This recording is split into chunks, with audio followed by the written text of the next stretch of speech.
cordial saludo para todos nuestros seguidores y estudiantes que nos ven y nos escuchan. Bienvenidos a el programa Con Derecho a Pensar, un programa de la Universidad Uniciencia en colaboración con la Universidad Cooperativa de Colombia, el medio de comunicación Onda Digital para el canal del Congreso. En esta mesa me acompañan el experto en Habeas Data, doctor universitario, también líder investigador, el doctor Sergio Caballero, profesor de comunicación también, el doctor Fabio Rivero, la estudiante Laura Ojeda, estudiante de publicidad, y quien les habla, Juan David Guzmán, docente universitario. Hoy con un tema que a todos nos ataca, y es la Habeas Data, como un derecho fundamental y también como un mecanismo constitucional. Pero para que nos puedan desarrollar mejor ese tema, que sea el doctor Sergio quien nos explique realmente qué es eso de Habeas Data. Doctor Sergio, bienvenido, ¿cómo está? Muchas gracias, profesor Juan David. Muy agradecido con este espacio que es no solo para abogados, sino es para todas las personas y para solucionar unos aspectos bien importantes en cuanto a que las personas conozcan su derecho y conozcan sus derechos, los mecanismos jurídicos para protegerlos y qué pueden hacer en determinadas situaciones, esas situaciones que muchas veces le quitan la tranquilidad a las personas, esas situaciones que se vuelven en un dolor de cabeza. Para eso estamos aquí desde la Corporación Universitaria de Ciencia y Desarrollo en colaboración con la Universidad Cooperativa de Colombia. Es muy importante estos espacios porque les vamos a mostrar cómo solucionar sus problemas.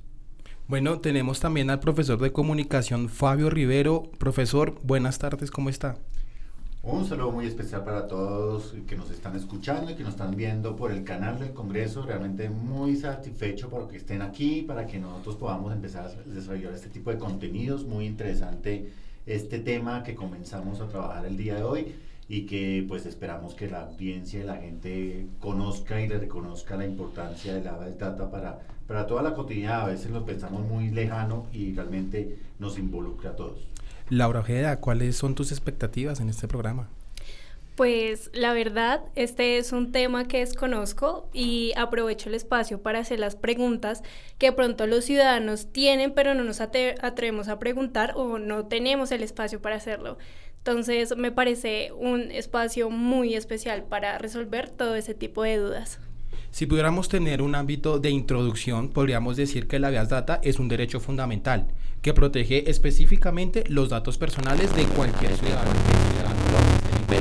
Pero esos datos personales tienen unas limitantes y tienen también unos requisitos de procedibilidad, tienen algunos mecanismos para poder ser protegidos.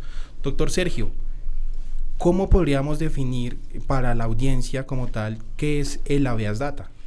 Bueno, el Habeas Data es un derecho fundamental. Está contenido inicialmente en el artículo 15 de la Constitución Política de Colombia. Se da desde el nuevo paradigma de la Constitución del 91. Ustedes saben que la Constitución del 91 es una constitución de todos y para todos. Lo construyó la ciudadanía, lo construyó debido a las falencias que habían en Colombia, todas las necesidades que existían. Allí entonces el constituyente genera ese derecho nuevo, es un nuevo derecho que se llama el derecho de Habeas Data. Va relacionado con la intimidad personal también. El artículo 15 dice que todos tenemos derecho a nuestra intimidad personal, ¿sí? En ese orden de ideas nos genera algo muy importante y es ver que el derecho de Habeas Data es los datos. Usted tiene derecho a que sus datos sean protegidos. Nadie puede violar sus datos, incluso ni la misma policía, ni la misma fiscalía, sin una previa autoridad de orden judicial, ¿sí? En este orden de ideas, acá lo que vamos a manejar en específico son los reportes negativos en centrales de riesgos. Esos problemas que tenemos muy en común diariamente todas las personas, que no pagamos la factura del celular, nos reportan, que no pagamos una cuota del banco, que nos sacan un préstamo a nombre de nosotros cuando no lo realizamos. Precisamente el derecho de la Habeas Data es de tener sus datos personales actualizados, ese derecho que tiene para que estén actualizados, para que le corrijan si hay alguna inconsistencia y para que les den de alguna manera toda la protección desde la Constitución. Sí, muy importante todo el tema, pero uno a veces dentro de su propia cotidianidad a veces se siente vulnerado por esa información que se va transmitiendo y se va difundiendo. Temas como, uno va a sacar un préstamo y, venga, necesito su número de cédula, su nombre, y no le damos el préstamo.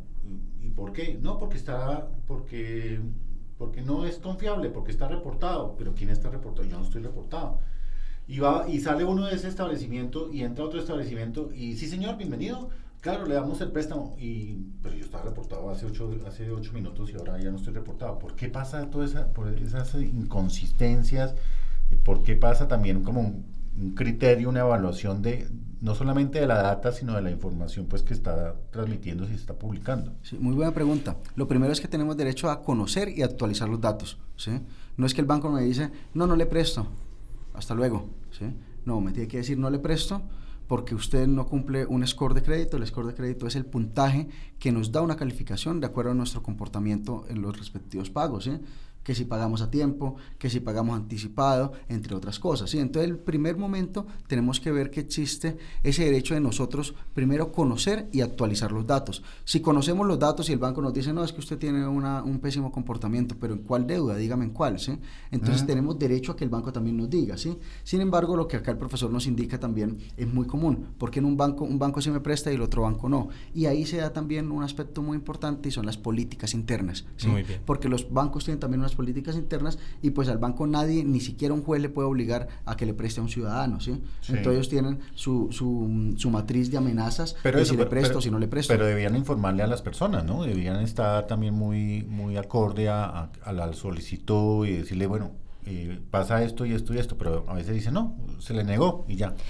Y agregando un poco, ¿qué tipo de procedimientos deben hacer los ciudadanos en caso de que se presenten esas irregularidades por parte de los bancos? Bueno, no quiero atacar los bancos, pero se presentan muchísimas irregularidades realmente, ¿sí? Y la que ustedes dos están indicando. Muchas veces, no le presto y no le vamos a decir. No, ustedes tienen uso de un mecanismo también constitucional que se llama el derecho de petición. Está consagrado en el artículo 23 de la Constitución.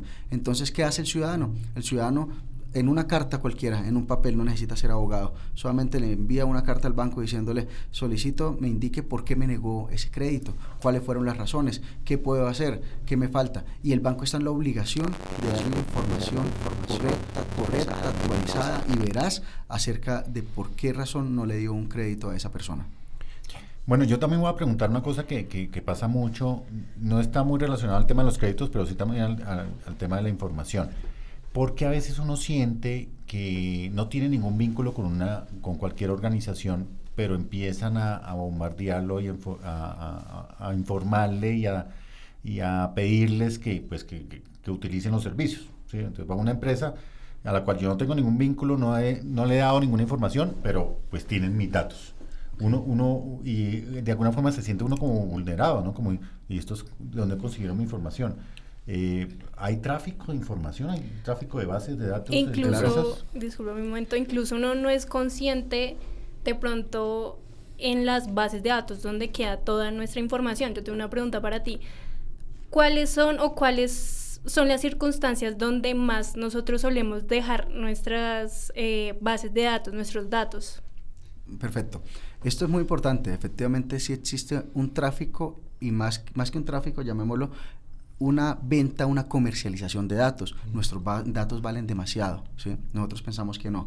Nosotros entramos a una página web, nosotros entramos en los juegos que nos envían, de que coloca el filtro, de que colócale cómo te verás en 50 años, ¿sí? Resulta que esas son las peores, ¿no? Claro, las son las peores, claro. Esas son las peores. Entonces hay algo muy importante, es que nosotros con estos aparatos celulares, tablets, en todo el uso de la información que tenemos, en todo lugar nos piden registros, ¿sí? Y nos piden correo electrónico, nos piden teléfono como mínimo, ¿sí? Hay otras peores que nos piden hasta dirección y esas son más peligrosas, ¿sí? Y esos datos valen más. Entonces nosotros en el momento en que entramos a la página y entramos a jugar, entramos a colocar un filtro, alguna foto y nos pide los datos, precisamente allí el gran problema de nosotros es no leer, ¿sí? Todo le damos continuar, todo le damos siguiente, todo le damos aceptar. Nosotros mismos estamos aceptando que la empresa comercialice nuestros datos. Y esa empresa entonces dice, a él le interesa productos de belleza, a ella le interesa productos cosméticos, ¿sí? Entonces comienza a hacer una delimitación y las empresas comienzan a comprar esos datos. Entonces ustedes comienzan a llamarlos a ofrecerle productos, pero venga, ¿por qué me ofrece productos? ¿Sí? Y eso, pero bueno, lo de las llamadas ya incluso queda un poco atrás. Ahora es algo que ustedes dirán, ¿qué pasa? ¿Será que el celular me persigue? Y sí, el celular nos persigue, el celular nos persigue. ¿Por qué? Usted está hablando de alguna situación y al instante le sale una publicidad donde le está mostrando su necesidad, ¿sí? Claro, ustedes tienen que ver también el celular tiene unos permisos activados en donde puede grabar en algunos segundos audio, filmación, y adicionalmente puede ver también nuestro comportamiento en la navegación. Entonces esos datos son datos que nosotros aceptamos. Antes era muy común lo de las llamadas, ahora es muy común que nos salga la publicidad. Los datos sí son comercializables. Complementando lo que dice el doctor Sergio, también hay que aclarar y darnos cuenta que esta permisividad que estamos dando con la protección de datos muchas veces también son para las protecciones de ciertos lugares, como en temas de seguridad. Entramos a una universidad o un establecimiento financiero o de comercio, incluso un mismo centro comercial. Estamos entrando y sin expresar la voluntad de aceptar el solo hecho de poder entrar en ese establecimiento con el aviso que tiene ese establecimiento de que estamos siendo grabados en ánimos de la defensa del sitio, estamos también aprobando nuestro uso de datos de imagen, pero mucho ojo, para ese mismo fin, el fin de la defensa. Porque si van a coger los videos para poder, no sé, ustedes se han dado cuenta que de pronto, como lo dicen popularmente, boletean a una persona. Una situación totalmente diferente al ámbito de la defensa del establecimiento, estaríamos hablando de un mal uso de la Habeas Data. Quiere decir que ese derecho fue un fundamental, no solamente con la sola expresión o la firma o la aceptación dentro de una aplicación, sino con la mera voluntad de poder entrar a un establecimiento que es público, pero que ya de entrada de preaviso nos están diciendo, y por eso es que ustedes ven en la mayoría de centros comerciales, usted está siendo grabado y monitoreado. Eso es igual a usted acepta el uso de la Habeas Data, de su información. Aquí les cuento entre las estrategias de mercadeo y en una investigación de mercado lo hicimos. Uno tiene la capacidad, hay un software que la persona entra al centro comercial y yo la puedo seguir por todo el centro comercial, eso con el fin de empezar a medir las zonas de calor. Entonces, ¿dónde se quedan más? En el éxito, entonces se quedan más en tal parte. Entonces, con eso me empiezo a generar estrategias de mercadeo para poder motivar a las personas a que no se queden en un sitio, sino vayan y transiten por todo el centro comercial o por toda el área. Eso hay conciencia en las personas sí tienen la conciencia de que, por ejemplo, yendo al tema de la pandemia, ¿se acuerdan que decían, no, yo no me vacuno porque me meten un chip y ya saben dónde estoy, que no sé, y uno se reía mucho porque pues ya saben dónde estamos. Si usted tiene un celular, ya tiene, y si no solamente tienen celular, sino consultan en internet, toda esa huella digital.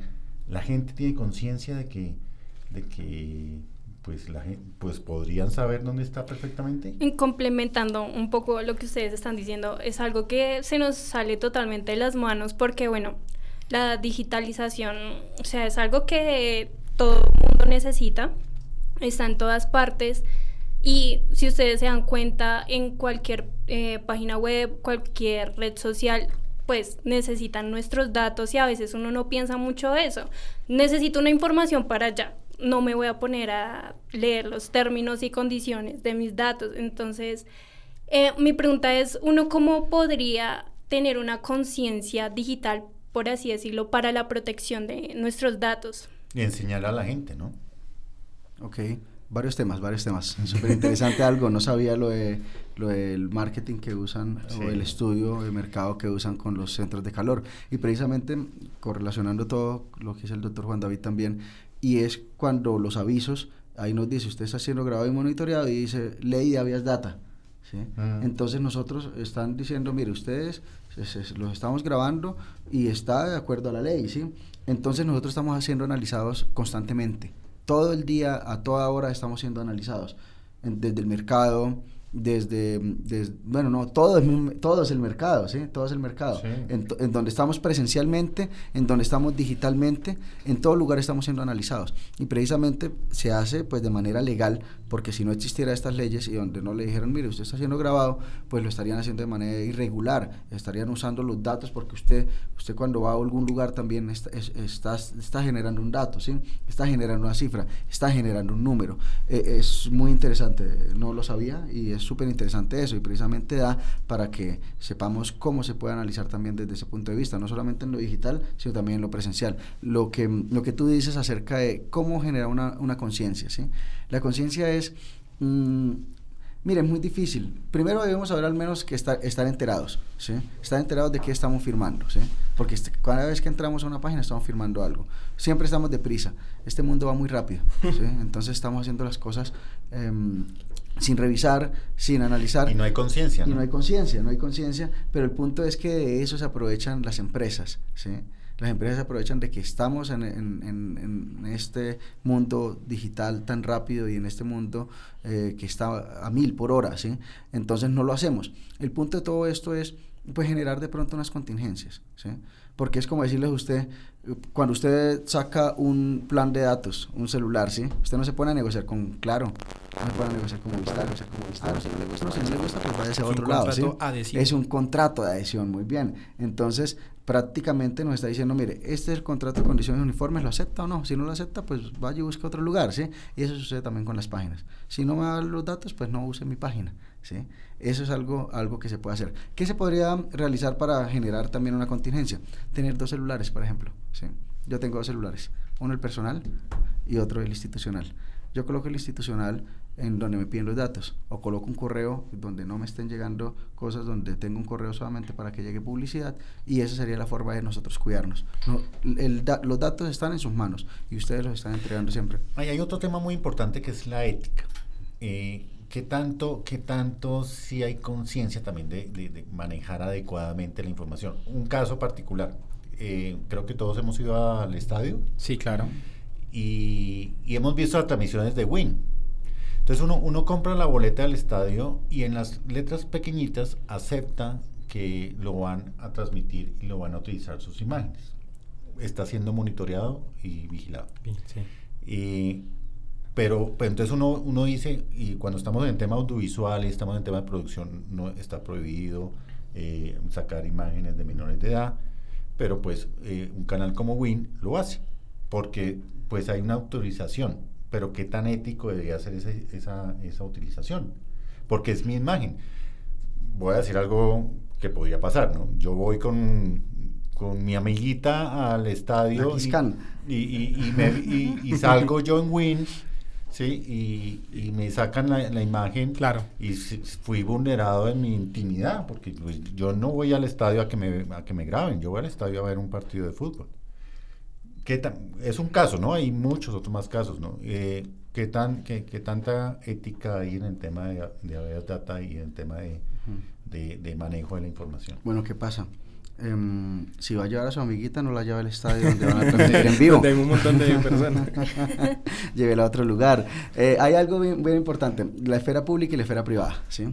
La esfera pública, por ejemplo, nosotros estamos siendo grabados todos los días por cámaras de la Policía Nacional y de la Secretaría la Secretaría de Seguridad y Justicia, ¿sí? Ahí no tenemos que dar ningún tipo de autorización, porque es un bien público, ¿sí? Es un interés general. El interés general es la seguridad, ¿sí? Entonces resulta que usted va saliendo con su amiguita, ¿sí? Va de la mano y resulta que su esposa es la policía y lo está viendo desde allá, desde el monitoreo, ¿sí? Pues obviamente ahí no se puede hacer nada. Es metafórico, ¿no? Es metafórico, no. Todos los ejemplos los voy a colocar así, de esta manera, de ahora en adelante. Entonces, en ese orden de ideas, ahí en lo público no podemos dar ningún tipo de autorización porque es un bien supremo, ¿sí? En ese orden de ideas, en lo privado, lo que usted dice, en la boleta dice que en cualquier momento puede ser transmitido, ¿sí? Usted está también un contrato de adhesión. Si usted no quiere, no entre entonces. Pero eso, el tema, ¿el legal no es siempre ético o lo ético no es siempre legal? Qué debate, eso es debate. Lo que pasa es que tú te estás refiriendo, por ejemplo, en temas de seguridad, y si bien es cierto, ellos no tendrían por qué mostrar ciertas imágenes de los menores de edad. Fíjate que también puede servir para poder prevenir que se hagan daños frente a esos menores de edad, porque tampoco le vamos a prohibir que los niños puedan entrar. Entre lo ético y lo no ético, incluso está en el uso de esa información. Por ejemplo, cuando tú me mencionabas lo de los centros comerciales, porque nosotros estamos autorizados para que nos graben, pero para que preserven nuestra seguridad, no para que hagan un estudio de mercadeo, lo que en algún momento hizo Facebook. Facebook fue investigado por el Congreso de Estados Unidos porque los datos y la información que estaba generando era utilizada para el marketing político que en su momento hizo Donald Trump.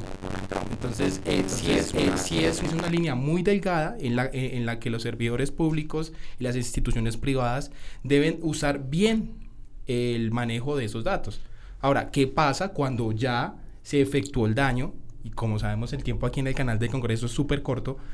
Entremos de una vez a ver esos mecanismos por los cuales podemos defender ese derecho a información, en el ejemplo que tú estás dando, o en el ejemplo de la red social, o al entrar en un centro comercial, o el de compartir la información entre ciertas entidades bancarias. El doctor Sello ya nos explicaba que hay una fase primera, que es la del derecho de petición. Pero hay una discusión también jurídica muy interesante al respecto, porque no solo se menciona como un derecho fundamental, sino como un mecanismo constitucional. Mecanismo que no es tan independiente porque depende de otro mecanismo, porque ustedes dirán, ¿hay un mecanismo de habeas data? Yo les podría responder que sí, pero que el mecanismo que lo está defendiendo termina siendo la acción de tutela, doctor Sergio. Perfecto. Hay algo, es que en otros países hay un mecanismo específico para proteger el habeas data. Es como acá en Colombia está el habeas corpus, que cuando se captura una persona y si no se le da su libertad en las 36 horas, si no se le define su situación jurídica, pues hay un habeas corpus. Acá en Colombia no hay una acción de habeas data. Entonces nos toca irnos por la acción de tutela, que es el mecanismo idóneo para proteger los derechos fundamentales, que como lo he dicho anteriormente, el artículo 15 es el derecho a la privacidad y al habeas data también. En ese orden de ideas podemos usar la acción de tutela. La acción de tutela es un mecanismo también que lo puede usar cualquier persona, lo puede llevar en una servilleta firmada, en una hoja de cuaderno, y se lo tienen que recibir porque es un derecho que tenemos todos los ciudadanos para hacerlo. Allí en la acción de tutela pedirá que se corrija, que se adicione o que se dé algún tipo de información, como les dije desde el inicio, acá tenemos derecho a conocer y actualizar los datos, ¿sí? Entonces el mecanismo idóneo para ese tipo de casos es la acción de tutela. Entonces ya sabemos que el día de mañana, si Laura o el profesor Fabio quieren solicitar la actualización de sus datos. Bueno, muy importante frente a lo de los reportes de centrales de riesgo. Hay también hay una sanción que incluso se ha disminuido gracias a la ley que viene aprobando el Congreso y que al mismo tiempo lo quiere volver a aprobar porque solo se usa para determinados tiempos, y es que la sanción no sea tan amplia como lo fue el hecho de que quedaron reportados. Y volviendo a esos casos, antes de que me olvide, ¿por qué uno encuentra, y yo creo que a todos nos ha pasado, está reportado está reportado en la central de riesgo? Y entonces uno averigua y le toca pagar a uno para que le den la información y no sé qué, y le dice, sí, usted, voy a hacer una marca, perdón, un ejemplo, una marca de telefonía, que la contraté, yo quité los servicios, pero como fue en la mitad o en los primeros días de la facturación, entonces quedaron un saldo de 1.200 pesos. Y queda uno reportado con 1.200, o sea, eso no vale más el reporte y el gasto tecnológico que los 1.200 pesos. ¿Por qué pasa eso? Porque ahí debería haber un tope, ¿no? Debería haber no sé, reportado por 1.000.000 de pesos, por 500.000 pesos, por algo significativo, pero por 1.200 pesos reportarlo a uno. Sí, precisamente el legislador previno esto, y un saludo a todos nuestros legisladores, congresistas, representantes de la Cámara y senadores, que se han dado cuenta de estos problemas que tenemos a diario, ¿sí? Y por eso se generó la ley 2757 de 2021 y también se han generado modificaciones precisamente para que no exista esos reportes frente a las deudas que son irrisorias, ¿sí? Esas deudas que son de 1.000 pesos y le reportan, le dañan a usted su vida crediticia y su vida financiera, su hoja de vida financiera por 2.000 pesos, ¿sí? Y lo reportan 4 años. Quiero hablar un poco sobre el reporte. El reporte, si una persona llega a quedar en mora, el reporte se hace el doble del tiempo que quedó en mora después de que pagó, ¿sí? Verbo y gracia de la siguiente manera: yo me demoré 1 año en pagar una deuda. Cuando hice el pago de la deuda, entonces me reportarán 2 años, ¿sí? Sin embargo, hay una regla, porque alguien que dure 5 años, entonces el doble sería 10 años, y eso es un tiempo donde le quita un cuarto de vida, un octavo de vida, digámoslo, ¿sí? Entonces, eso también lo previno el legislador, y allí es donde dice, mire, siempre la regla es, lo reporto el doble de tiempo de cuánto quedó debiendo, ¿sí? Pero sin que sea 4 años.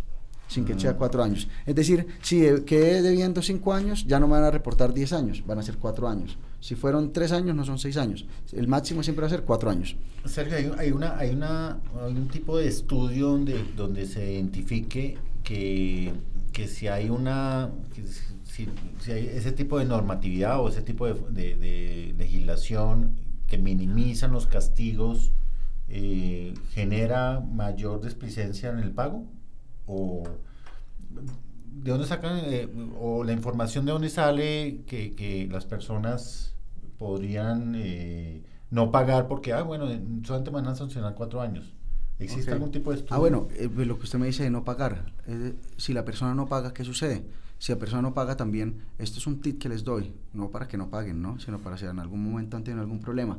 El punto es el siguiente: cuando la persona dura 8 años y no pagó, es decir, duró el tiempo y no pagó, no le iniciaron un proceso, no sucedió nada, el dato también tiene una caducidad. Esta nueva ley también trae esa particularidad, la 2157 de 2021. La particularidad era que antes no existía un término, y la misma Corte Constitucional dijo, no, miren, todo prescribe en la vida, hasta la misma vida prescribe, ¿sí? ¿Cómo no va a prescribir un dato?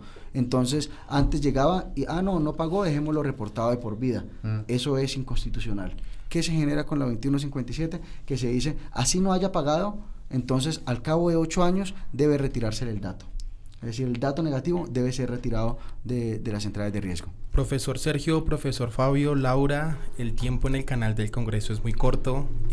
Vamos a hacer una ronda de conclusiones. Empezamos por el doctor Sergio, que es nuestra cabeza aquí y experto en Habeas Data. Listo, perfecto. Primer tip, que siempre se va a reportar el doble de tiempo de cuánto duró en pagar, sin excederse de 4 años, ¿sí? Segundo tip, que ustedes tienen derecho, todos nosotros tenemos derecho a conocer y actualizar los datos, no nos pueden esconder los datos. Tercera conclusión, que si no paga la persona, no va a quedar reportado de por vida. El término de caducidad del dato son 8 años, ¿sí?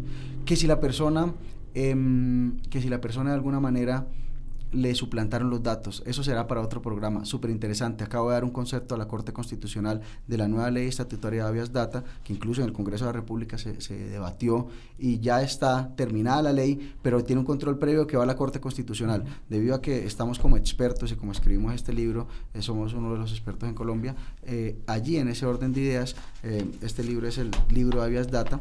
Entonces, en este orden de ideas, me pidieron un concepto junto al doctor Freddy Villanueva y el doctor Sebastián Vaca. Dimos un concepto que nos parece que la ley es inconstitucional. Espero tengamos otro espacio para hablar de ello, porque eso es algo que nos atañe a todos. Ustedes dejan la cédula en cualquier lugar, llegan y sacan un préstamo a nombre de ustedes. Esta última conclusión quiero dedicarla y dejar de una vez un abrebocas para el próximo programa que tengamos, y es la suplantación personal frente a los reportes negativos en centrales de riesgo. Ninguno de nosotros estamos exentos de ello, de manera digital y de manera física también. Con nuestras cédulas sacan préstamos. La nueva ley tiene unas problemáticas muy grandes, en donde le pone una carga negativa muy grande al ciudadano para que puedan descontarle esos valores. Actualmente se envía una petición, le suspenden el cobro, se inicia un proceso penal, y el proceso penal, si da o no da resultado en encontrar quién fue quien suplantó los datos, pues ya se cierra ahí, se les cuenta al ciudadano esos dineros y se retira de reportes negativos. Ahora la nueva ley trae unos aspectos que consideramos inconstitucionales, en donde le genera una carga al ciudadano, primero, que no es con la petición, sino tiene que denunciar, ¿sí? Se va a congestionar la fiscalía más de lo que está congestionada, porque ahora es una obligación. Segundo, la fiscalía ya no va a investigar entonces al indiciado, o como le dicen muchos en la calle, al bandido, ¿sí? No, va a investigar ahora es al ciudadano, y eso va contra el principio de buena fe, porque estaríamos diciendo, no, usted nos está diciendo mentiras porque tal vez usted hizo alguna maraña para sacar un préstamo y decir que lo suplantaron. Entonces se está generando una carga negativa muy grande en contra del ciudadano. Quiero dejar esto de abrebocas para la próxima sesión que tengamos. Esto es muy importante porque ninguno estamos exentos de caer en ese delito. No, Profesor Fabio. No, nada, no, muy interesante. Muchas gracias por abrir esos espacios. Qué bonito que tengamos este contenido, que se integren dos universidades, que tengamos la presencia de personas tan interesantes en este espacio y que pues nos sigan acompañando en los demás programas que seguramente vamos a tener. Claro, también con la participación de estudiantes para que puedan traer sus propias preguntas. Gracias al experto del doctor Sergio Caballero, al profesor Fabio Rivero por también instruirnos en este primer programa para el canal del Congreso, programa con derecho a pensar de la Universidad Uniciencia en colaboración con la Universidad Cooperativa de Colombia y con el medio de comunicación Onda Digital. Habrá muchos temas que tocar, vamos a seguir transmitiendo. Muchas gracias, Dios les bendiga.